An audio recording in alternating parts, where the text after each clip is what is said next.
Goa will observe Bandh on next Wednesday on 9th of January. And besides workers, private buses, rickshaws and motorcycle pilots will also participate in this Bandh.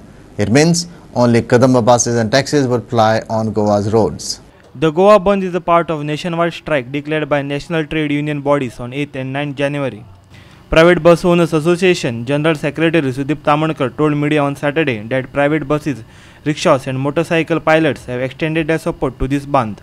8 आनी 9 जानेवारीक जो संप घोषित जाल्लो आसा देशव्यापी त्या संपाक सगळ्यो ज्यो वाहतूकदार संघटना आसा मोटरसायकल पायलट मागीर रिक्षा आसा टेम्पो मागीर बस एसोसिएशन तशेंच टॅक्सी एसोसिएशन हांचे कडेन सगळ्यां कडेन चर्चा केल्या उपरांत आमी ह्या संपाक दोनूय दीस पाठिंबो दिवचो निर्णय घेतलेलो आसा. पयल्या दिसा 8 तारखेक मोर्चान सहभागी जावन जी जाहीर सभा जातली आझाद मैदानाचेर त्या सभेन आमचे सगळे वाहतूकदार उपस्थित आसतले. तशेंच 9 तारखेक जो बंद पाळपाचो निर्णय घेतला तेकाय आमचो पूर्णपणान पाठिंबो आसतलो.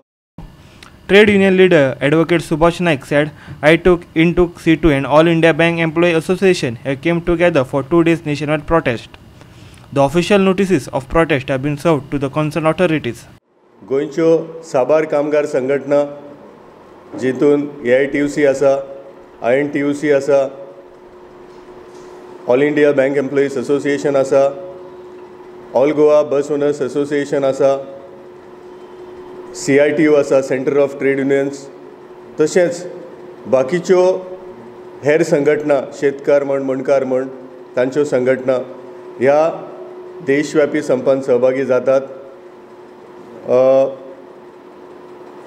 आमी संपाची नोटीस सगळ्या संघटनांनी ऑलरेडी सरकाराक कॉर्पोरेशनाक ज्या जाग्यार दिवपाक जाय थंय दिल्ली आसा की 8 जानेवारी आणि 9 जानेवारी देशव्यापी संप आसतना गोंयांत सुद्धा ह्यो संप जातलो आणि 9 तारखेर गोंयभर बंद जातलो.